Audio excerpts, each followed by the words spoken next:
I'm joined by Scottish comedian and actor Raymond Mearns. Raymond, how are you? Yeah, good. I'm good, Graham. Nice to be here. Well, thanks very much for joining me. I've interviewed quite a few different people from different backgrounds. We've had football managers, we've had people in academia, we've had people who have worked in politics, communication, but I thought it'd be great to get a comedian and actor on because it's a subject that really fascinates me in all honesty. So thank you very much for coming on. And I kind of want to start by just saying, how did you get into comedy? That's a good question. By accident, I suppose. I went to uni. I went to university, and when I was at university, I played in a band. I'm a guitar player. Mm-hmm. I had a band, and we were terrible. We were the worst band in the world. And I also did some. I did some plays. I taught guitar in an arts project, and then I got a part in a play. And I started hanging about with all these mad actors, and they were the wildest, most bizarre, weird, beautiful, wonderful group of people I've ever met in my life. They totally lit up everything. You would be in the pub, or you would be anywhere just talking to them. I'd never had conversations with people like this ever before in my life. And I think it was at that point, so this would have been about 1989, 1990. I think about that point, I'd say, this is how I do. I want to be an actor. I want to hang about with actors. These people are free thinkers. They're no, they're no set in their ways. They were anything but dull. They were amazing, right? And so I would have been about 21, 22 at that time. And I thought, this is how I do. I want to be an actor.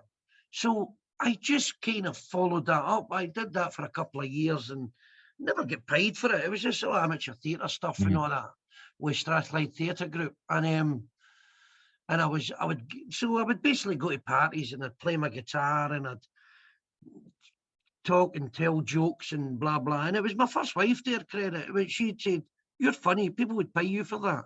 And so I went and did an open spot in a comedy club.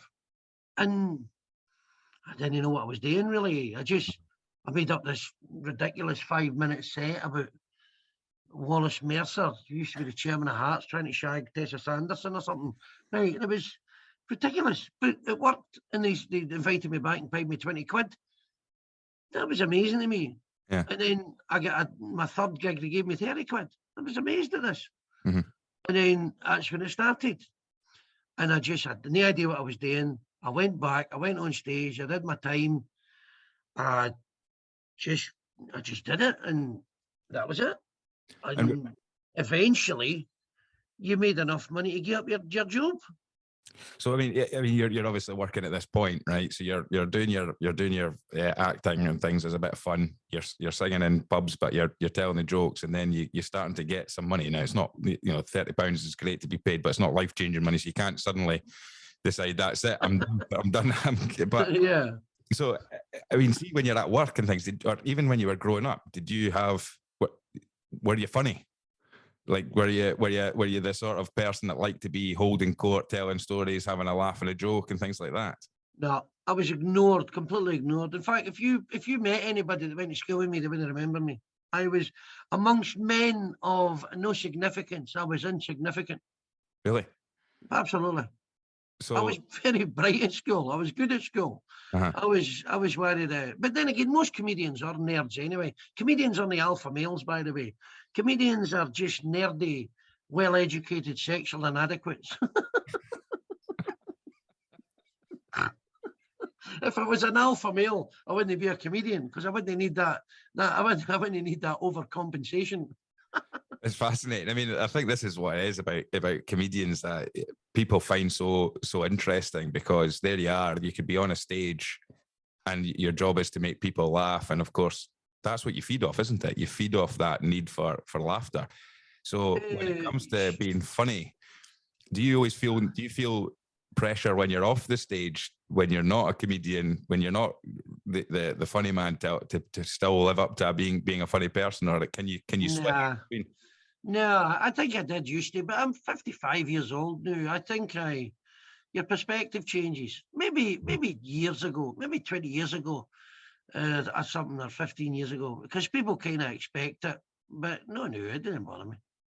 I'm kind of more comfortable in my own skin, I think, these days. Certainly as when you're younger, I think you've got a lot more to prove in you, and no, I would say. I think, in fact, people, I think when people meet me now, they go, he's a comedian.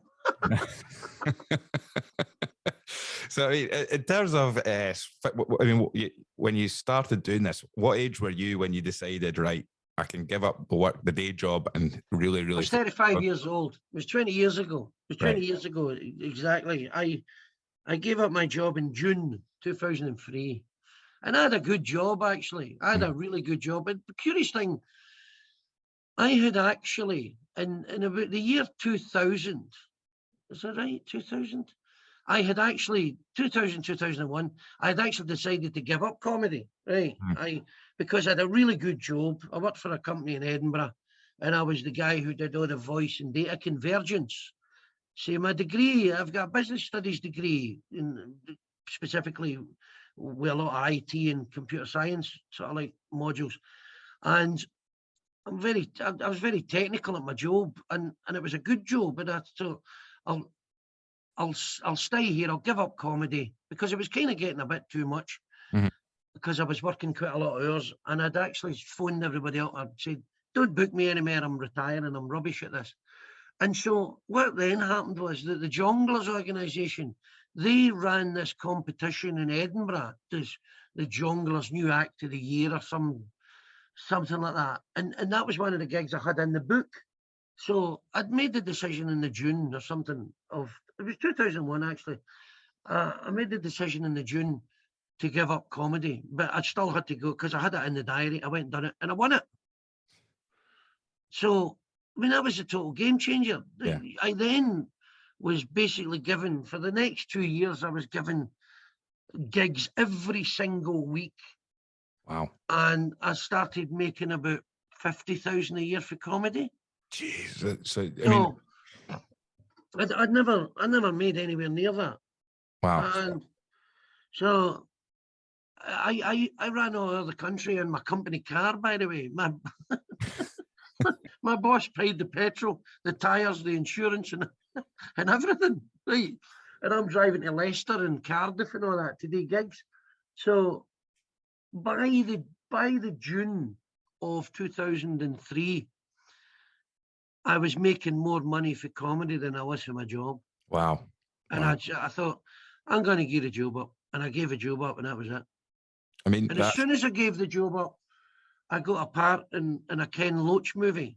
So I kind of decided as well that I was a terrible actor. I made a short film in 1998, and it's called Home, and it was a Channel 4 short film. And myself and my brother, we got a part in it as these blind twins. As my big brother, he and I, although we were born in the same year, but he was born in January, I was born in November. We look like twins, but we're no twins, but we look like it. And we get clocked one night in this boozer in the town. This director was making this film, was looking for twins. He went, she's wanting to make this film. So we made the film, and it won Best Short Film at the BAFTAs in 1999. Wow. No, but I saw the film and I thought, what a load of pish. And I watched it and I thought, and I looked at my cell phone screen and I went, yeah, big, fat, ugly, twitching ball bag. Look at the state of that. And I decided then that was shit, and I was shit, and I couldn't act. Right. So I never done anything acting-wise for 5 years. I left my job in June 2003. And as soon as the same day I handed my notice in, I got a telephone call asking me to call Colleen Crawford, who was a casting director for the film A Fond Kiss. He says, you want to come and meet Ken Loach? And I went and met him, and Ken Loach says, we're interested in me putting you in a film. And I went, I'm a shite actor, I'm terrible. You sure? And we did this wee improvisation. Then they gave me a job. Wow. And I made about 10,000 quid. And then because I gave my job up and had to give my company car back, I took the money and I bought a Skoda Octavia with it. So that's how it happened. I mean, it's incredible how these things can sometimes work out. But I mean, what made you think that you weren't a good actor when you watched back that first film that you did with your brother? Say that again. What was it that made you feel like you weren't a good actor when you watched that film back with your brother? I'm interested to see I don't look like a film star there. I mean, let's stay me. So I have a very kind of it's being a comedian. You got very negative self-image. You kind of think, how is that in any way compelling or anything? I just thought it was shit. I just thought it was terrible. And weirdly, I never really thought about it. I mean, for me, it was like, by the time Ken Loach came along and says, we'll put you in this movie, and I went, sure. I thought it was mental. I did it, and I've made. I mean, you only need to look at if you go on my website and look at my acting CV, I've done lots of stuff. Yeah, it's. I mean, going back to the comedy. Then you're talking about when you're still working. One of the biggest things I always see as a challenge for a comedian would be to continuously keep writing material, writing, testing, and then showing new material. And that must be, whilst you're working full time, and then you're mentioned about traveling up and down the country, and I'm UK, not just Scotland. You're traveling up and down the UK, getting slots and sets. Yeah. I mean, how difficult is it to be able to find the time, and what kind of space do you need when you're coming up with writing new material? Well, I've never written anything in my life. Right. I've never written anything in my life. So I don't know how it happens. I don't know how I do it. I stand up on stage and I tell people about something that happened to me that day or that week, or something I was thinking about, or something I'd read. I read a lot, or something I've watched. I don't know. Or a conversation I had. I don't know. I've never written anything in my life. Right. So, I mean, this is fascinating because everybody's different, I suppose, in terms of you'll have some comedians that you've worked with who will be good ones. They write stuff.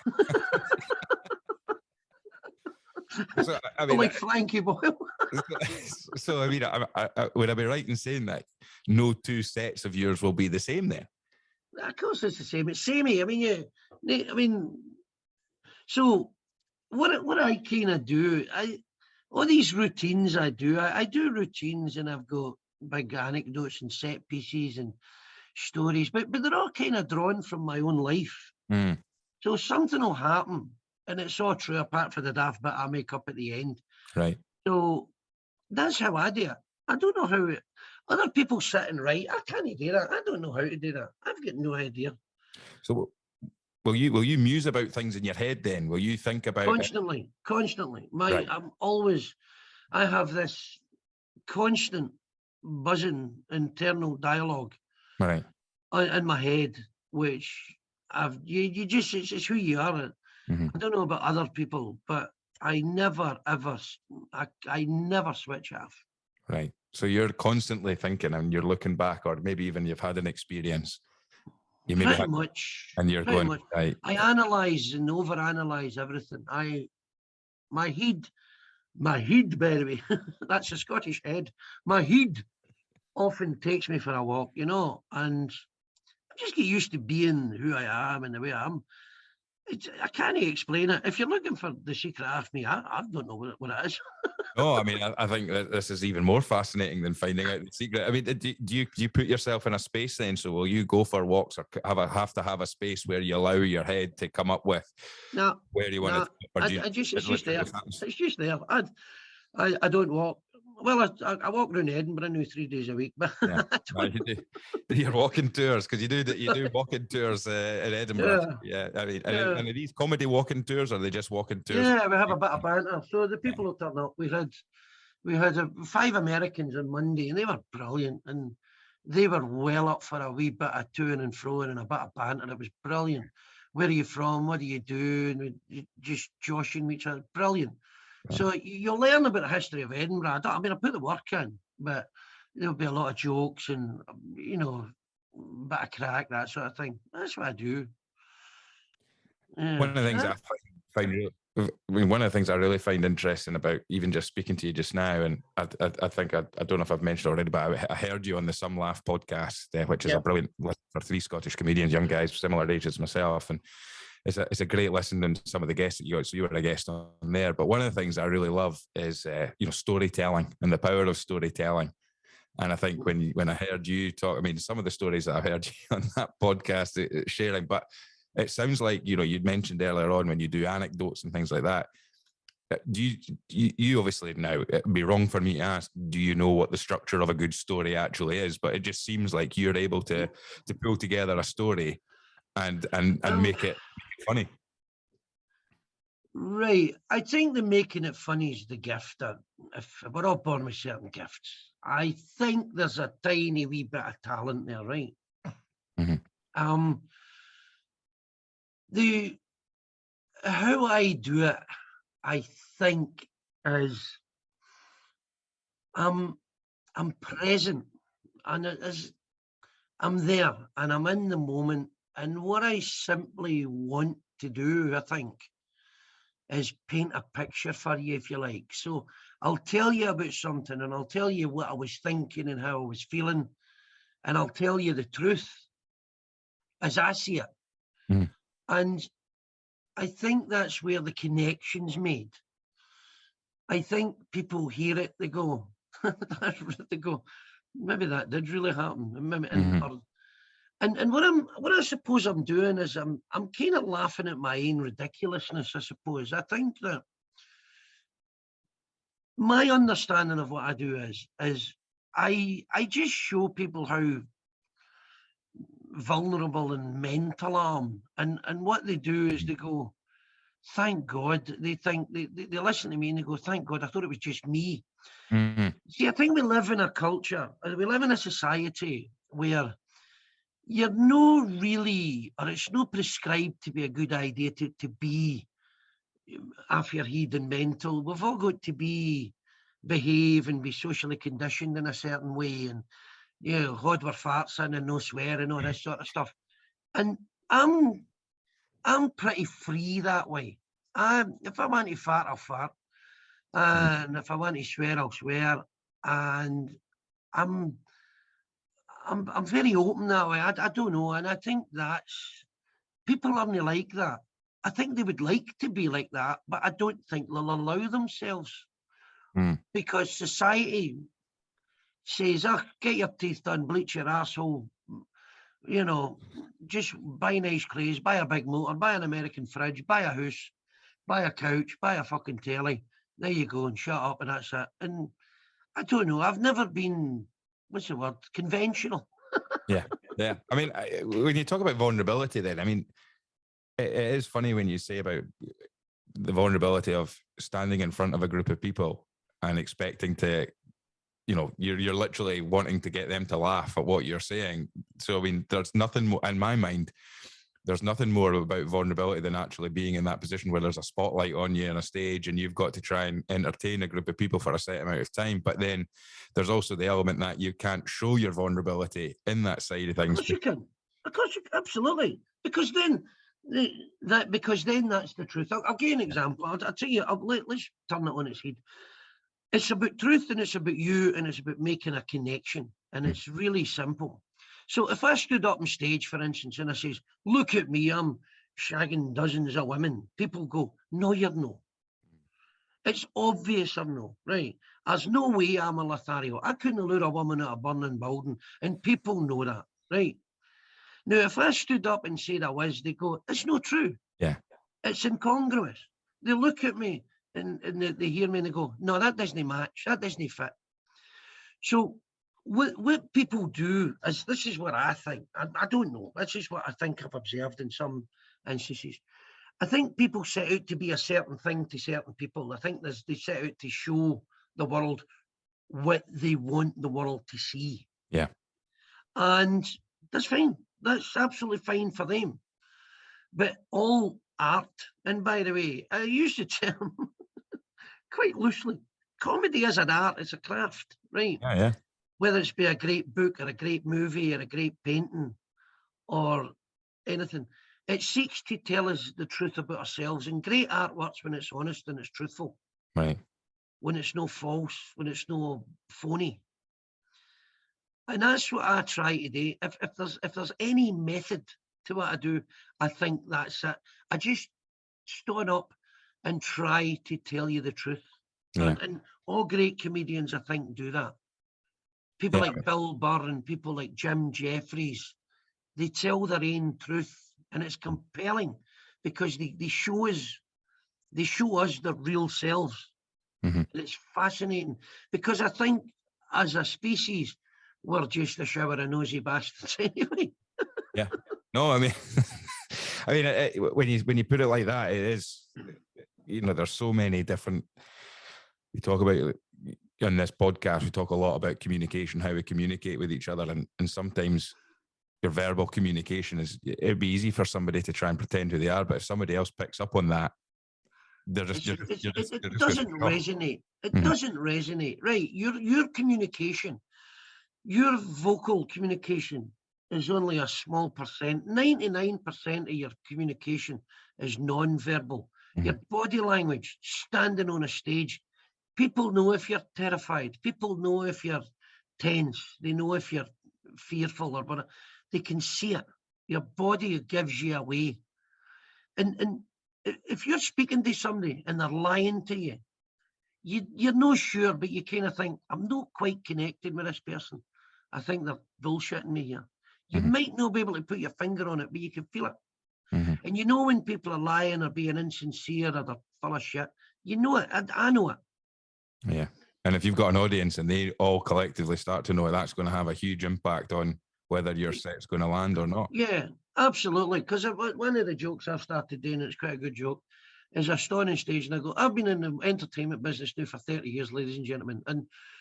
And by this time you would think he's easily been involved in some sort of sex scandal. But trust me, I've never been Me Too'd. I've been me neithered. So if you shagged him, no, me neither. So that's who I am. Do you know what I mean? And does that drop any airs and grace? Do you get that in as early as you possibly can to show? Well, I mean, to show the vulnerability of yourself, which opens the rest of the room up to make them relax. I don't know. It just fits. I mean, but stand-up comedy is a confidence trick.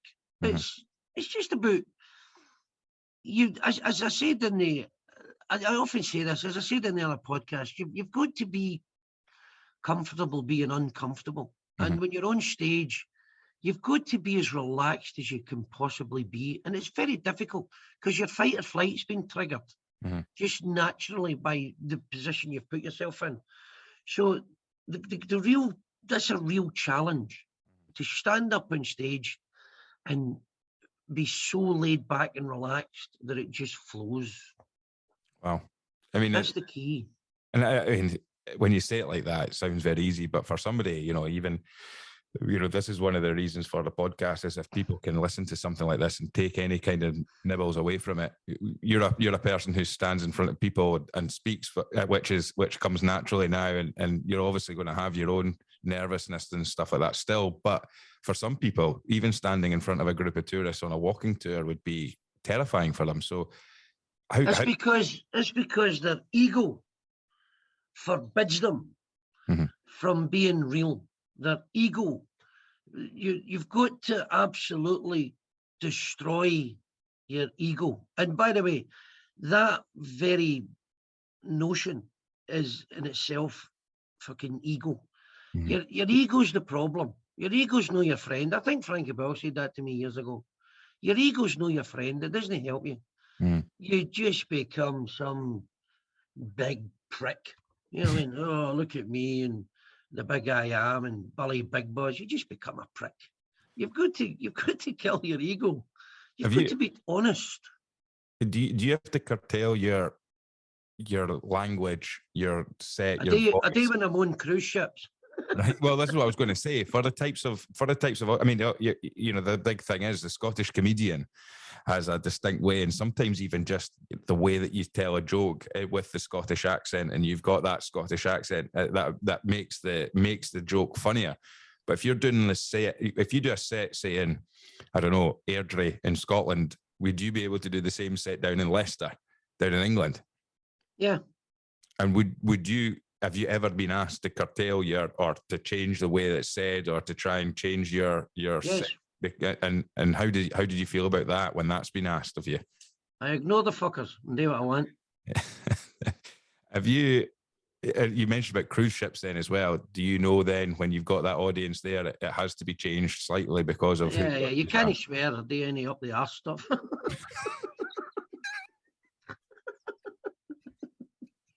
So you've got to, you can't swear on these cruise ships.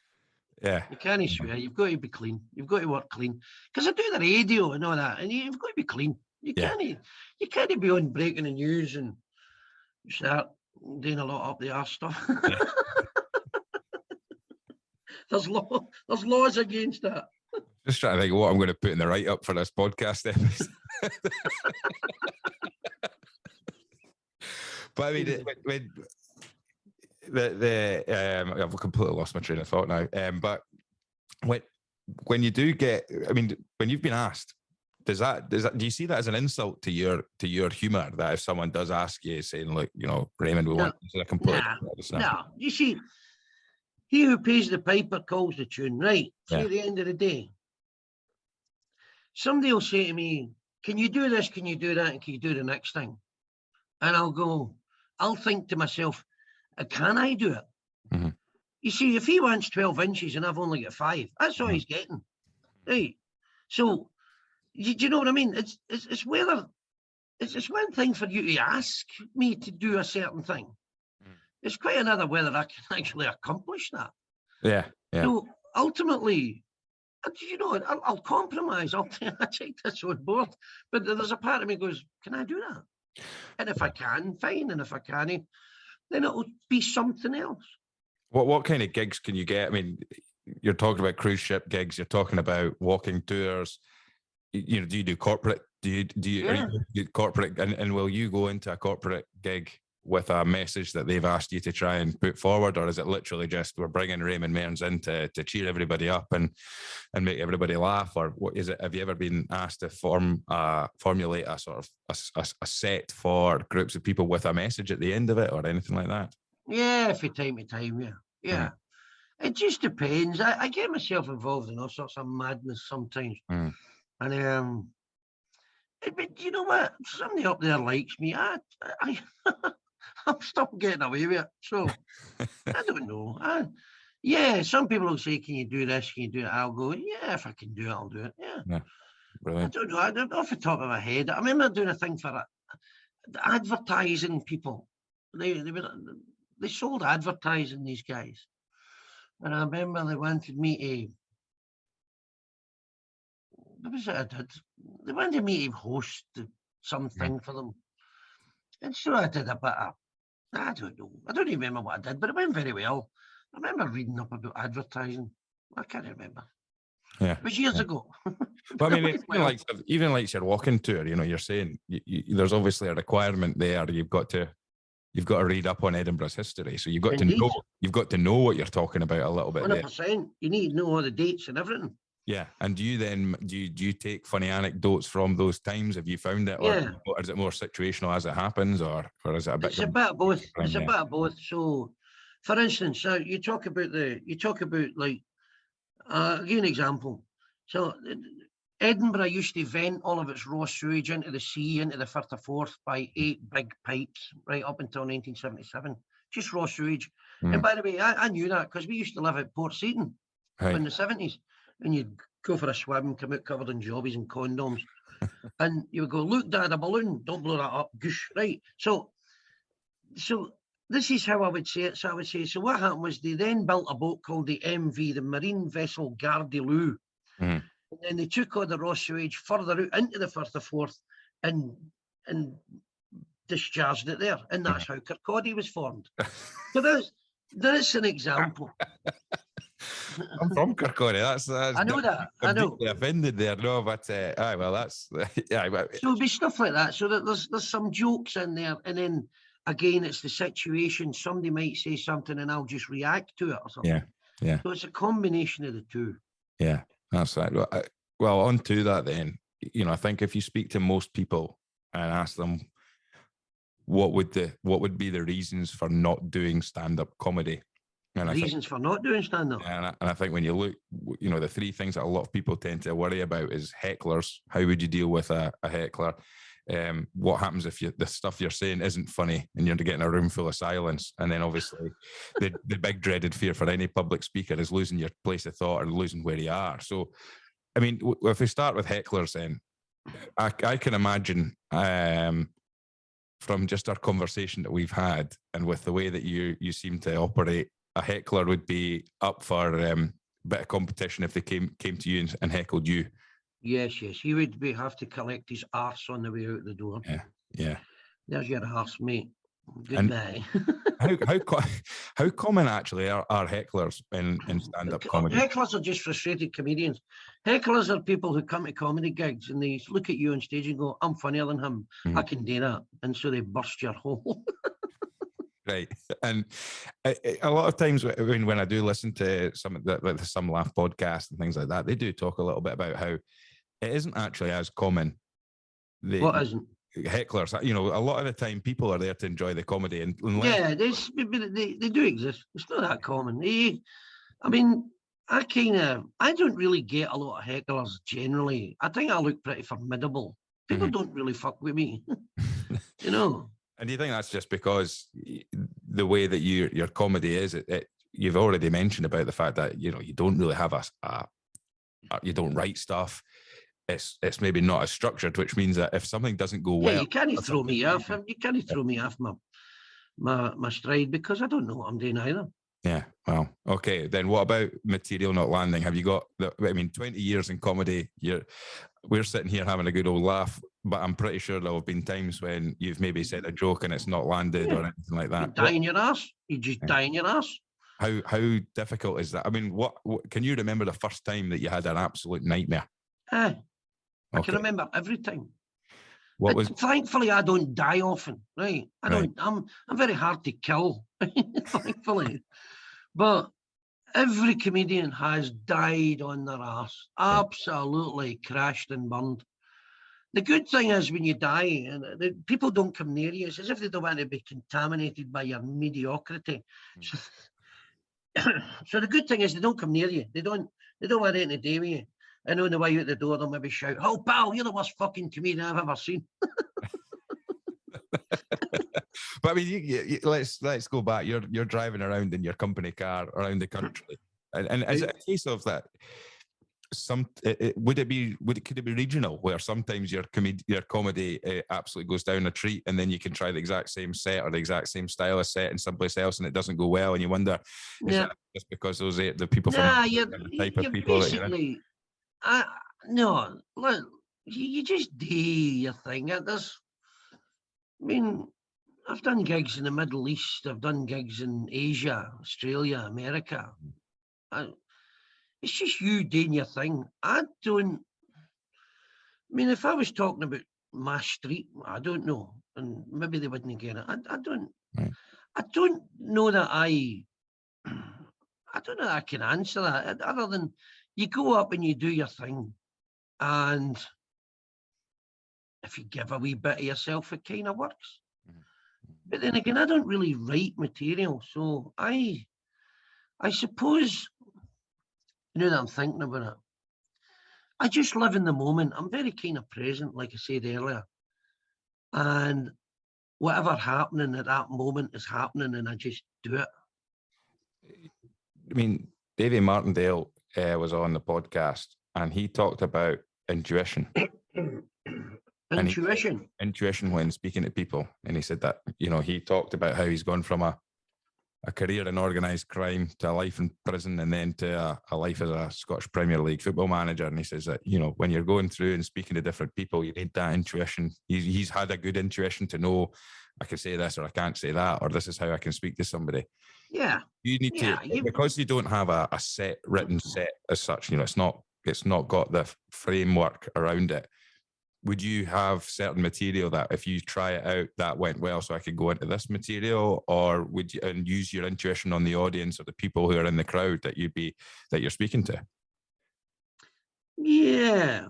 I mean, again, for me, it's situational. It's in that moment. So Yeah, I would feed off. I've got material I would always do, Mhm. and I would do that, and I know the stuff that works. And then occasionally something would happen, or where I would be, and I would pick on something else. So it's a combination of the two, really, I think, for me. Mhm. And the resilience that you need to build up. I mean, for a lot of you've done it for 20 years, okay? You've Right. been in the comedy business, so you'll have seen so many different comedians coming and going. And you know, do you get leaned upon as a sort of sage, wise person in the Scottish comedy circuit where people can come to you for advice and speak to you? I think so. Yes, I think so. Although, yeah, but the answer to that is yes. Yeah. Aye, the answer to that is yes. And if people ask for my advice or something, I'll normally give it. And If they have a question or something. what kind of, is there anything is there any current theme, or is there a theme that kind of continuously runs through for people that maybe ask you questions when they're starting out or coming through, or younger in comedy? Yeah, I think they need a bit of validation. Sometimes people will go, have you seen me? What did you think? And that sort of thing. And I'll give my personal assessment. But for me, I always say, but just tell the truth. Try and find what works for you. It's called finding your voice, really. Mm-hmm. You need to find your own way, your own voice. And that comes from the truth you tell and about who you really are, and then it'll resonate with an audience. So that's generally where I would, anything else. That's generally what I would, the advice I would give to people. And just do it. The Nike sign, remember the Nike advert? Just do it. Just do it. Just do it, man. Oh, but this might happen, but just do it. It's a load of pish. You can give yourself 1,000 reasons why not to do something. Mm-hmm. Just do it. And then there's another way to find out, anything in life. I wonder if I could do that. Well, do it then. The world's full of people going, I'm a better comedian than him, I'm a better singer than him, I'm there. Well, fucking do it then. Yeah. Go do it. I mean, it is the resilience, isn't it? It's bouncing back, because there'll be plenty, as you said, you can remember all the sort of nights or days where you've died. But at the same time, it's I mean, bouncing back from that. Was there ever a time when you've gone, this isn't for me? Well, you've already mentioned about when you told your agent and told people who were booking you that it wasn't. But was there a time when you've got back into the car after a gig and gone, I can't, that how did that? Nah. No, you've always because had I've got nowhere else to go. I'm home, man. This is me. I've got nowhere else to go. I've got no alternative. Yeah. I'm home. But and then with regards to like the younger comedians or other newer comedians coming through, have you seen a situation where people have come to you and said, Raymond, this isn't working for me. I can't seem, taking an early knockback? Because the interesting part of it is the vulnerability side of things. And I think if you put yourself in a position where you're literally are being judged on what Do you know what? Look, I think the situation retires you. I'll put it another way. Right. See, at the end of the day, I think there comes a point where you do it. And if you do it and it's very clear that you're not very good at it, the feedback is immediate. See, for an audience, you might be a shite novelist, and then somebody reads your novel, but you're not there when they're reading it.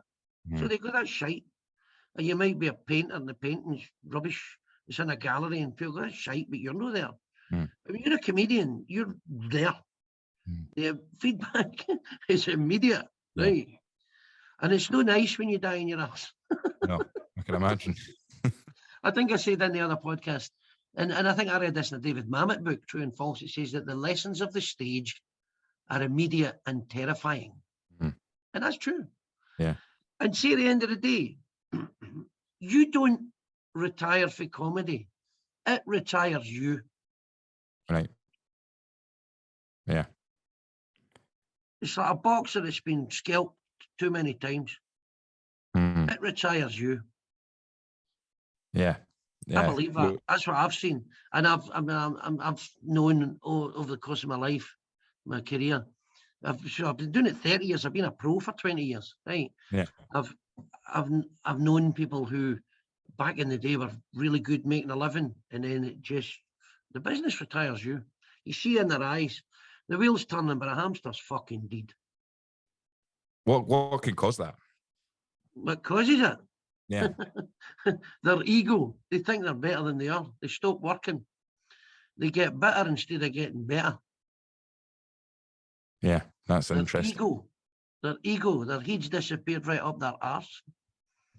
Yeah. And how do you, is there a way of practicing not to let that happen? Is there a way that you try to keep current? And also, I mean, even like you said earlier, right at the start, you know, avoiding, especially in today's current climate, avoiding being cancelled. I mean, it must be a tricky tightrope to walk sometimes. I don't know. I just do it. I can only control my reaction to it. I can only go on stage and do my best. That's the way I look at it. To me, it's very simple. I think people fail because they complicate their lives to the point of dysfunction. It's very simple. Stand up, talk into the mic, and be funny. Yeah. If you can't be funny, fuck off. Try again. It's really simple. Keep it simple, yeah. On your acting, I mean, you mentioned earlier on that you worked with Ken Loach as a director, which is, you know, for some actors and actresses around the you know, in the world, that would be a huge achievement to be able to do. What, when you're dealing with someone like him, what was it like working with him on set as an actor? It was awesome. It was awesome. What would happen is you turn up, he shoots in sequence, so you don't see a full script. So you'd be in your hotel, and then you would get an envelope through the door the night before, and then you would get to set the next day. And it'd be, so you've been given a page or 2 pages of script, and Ken will go, "Morning, Raymond. Did you get your script?" "Yes, Ken." "Did you read it?" "Yes, Ken." "Have you learned it?" "Oh, absolutely." He says, "Good. Forget it. Just go from there to there any way you like." And it's brilliant. Yeah. It's amazing. And do you think he sees, I mean, you've done other acting jobs, you've worked with other directors and stuff like that. How hard is it to memorize a script and then also convey the script in a way that someone else has written it to be conveyed, and when you might think, I don't think that would work very well? I don't know. I just say the words on the page, and if you ask me to do it twice, I won't be able to do it the same way. Yeah, no, I mean, that's like I'm a terrible actor. Yeah. So it's just lines on a page, and you have to listen to the other actor. You listen to him, and then you just answer him, or you say whatever it is. And I don't know, and I've not got a clue. I don't know. I never trained as an actor, so I don't know. I mean, do you think when you say that you're not a terrible actor, I mean, I think you can't be a terrible actor but have the career that you've had. But in terms of, I'm the best fat guy in my price bracket.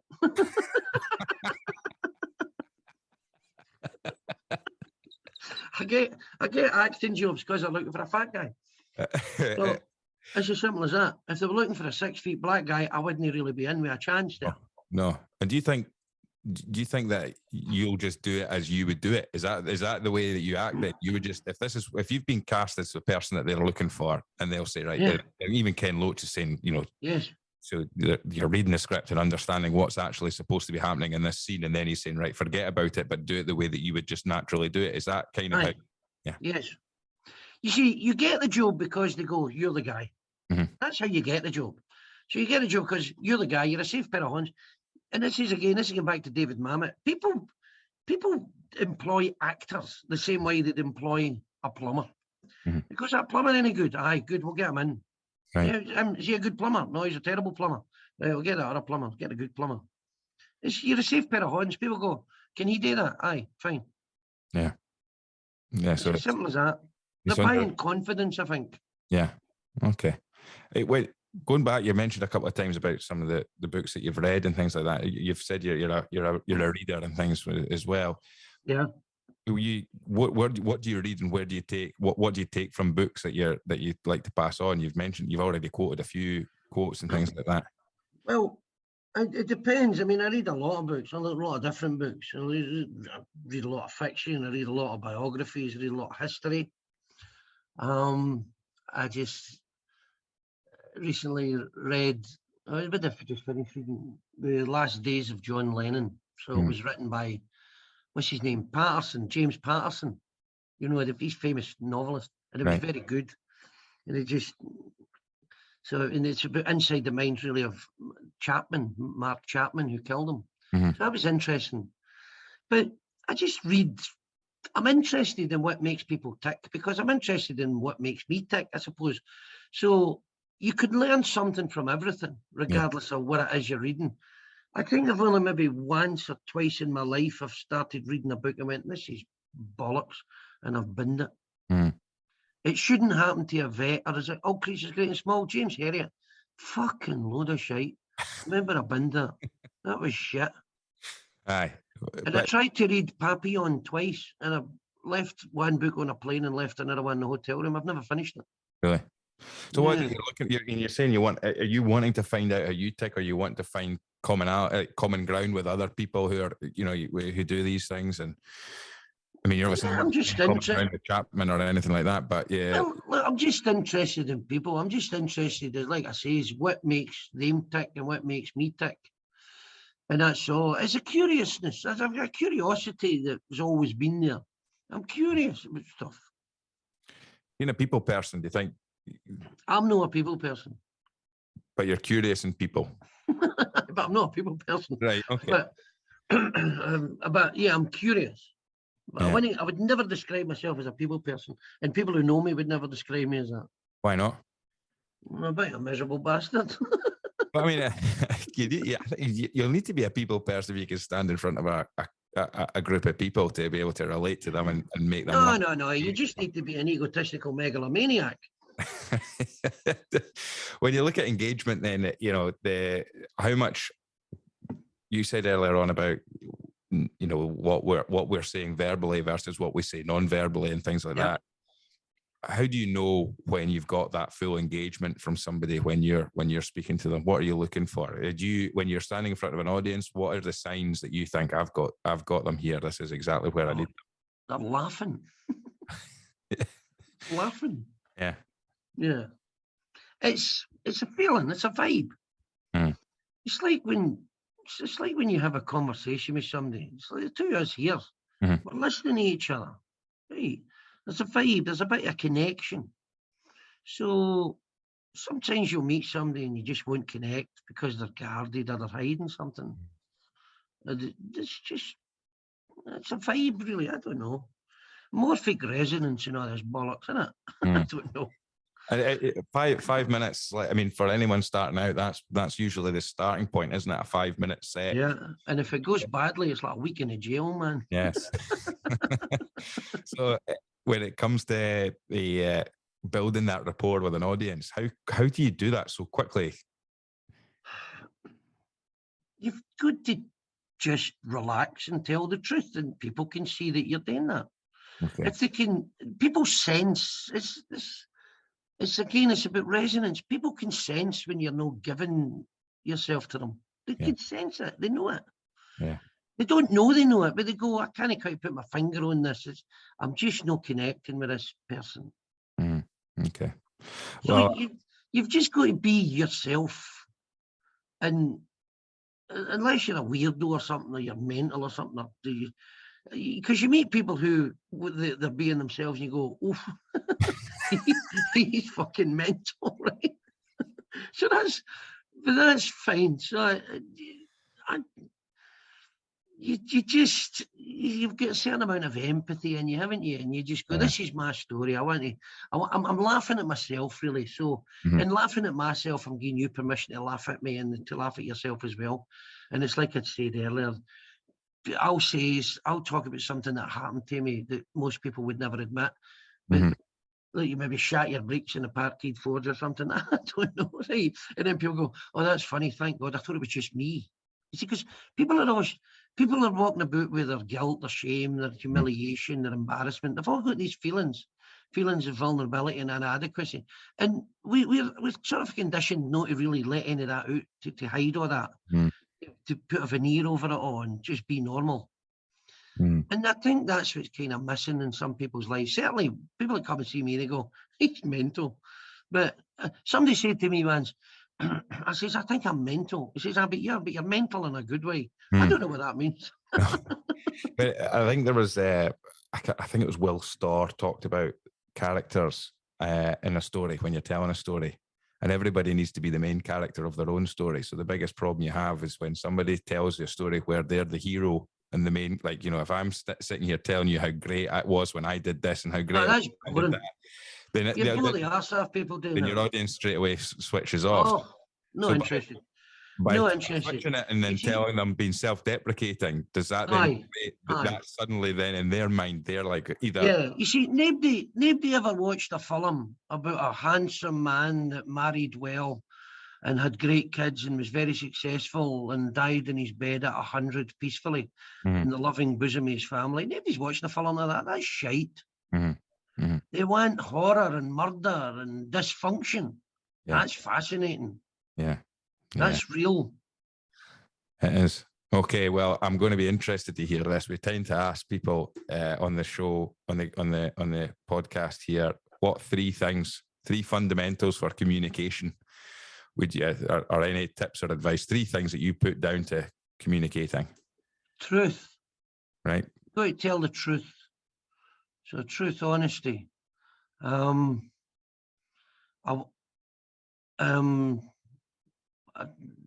That's the first one. Two more. Yeah. Know what you're talking about, I suppose. Knowledge of what you're talking about. And do you know what? The ability to listen. Right. Okay. 2 years, one mouth. Yeah. Listening. I would put that first.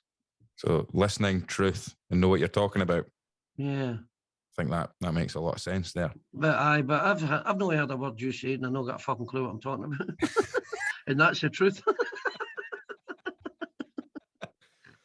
I mean, it's been a fascinating episode of this. I've really enjoyed listening to you, and I think this is, if I'm being honest, this is exactly why as soon as I heard you on the Some Laugh, and I do say to people, give the guys a Some Laugh podcast to listen to because it's fantastic. But are you coming up to doing Edinburgh Festival this year? I am.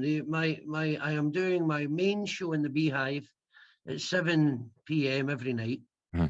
And I'm doing a walking tour on Sundays through to Thursdays. I'm doing a walking tour at 2:15 Sundays through to Thursdays as well. So every night. You can find the links for those.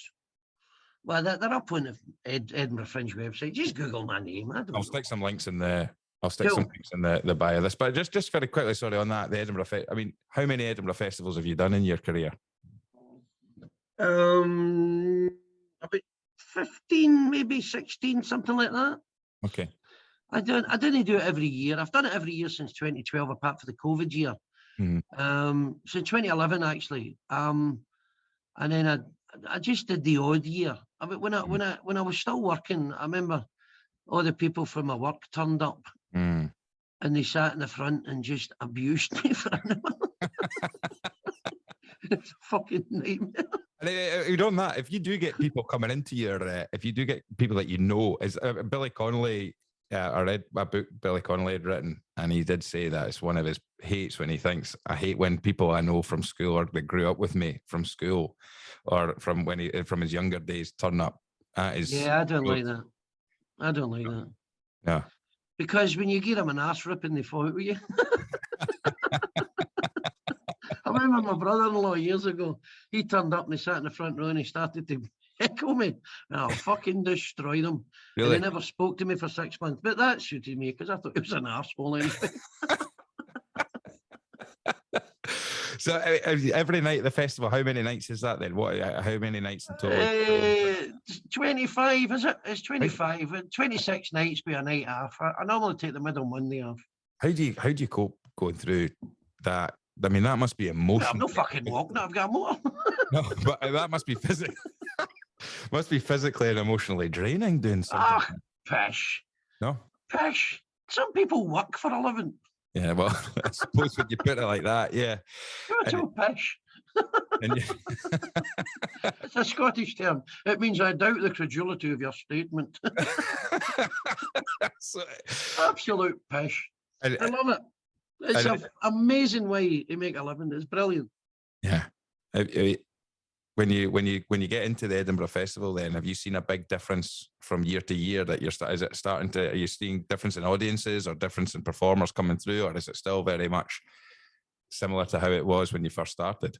Oh, it's not. It's better. I always fill my rooms. I always fill my venue. When I first started, you make tuppence halfpenny dying in the arse in front of 4 people. Mm-hmm.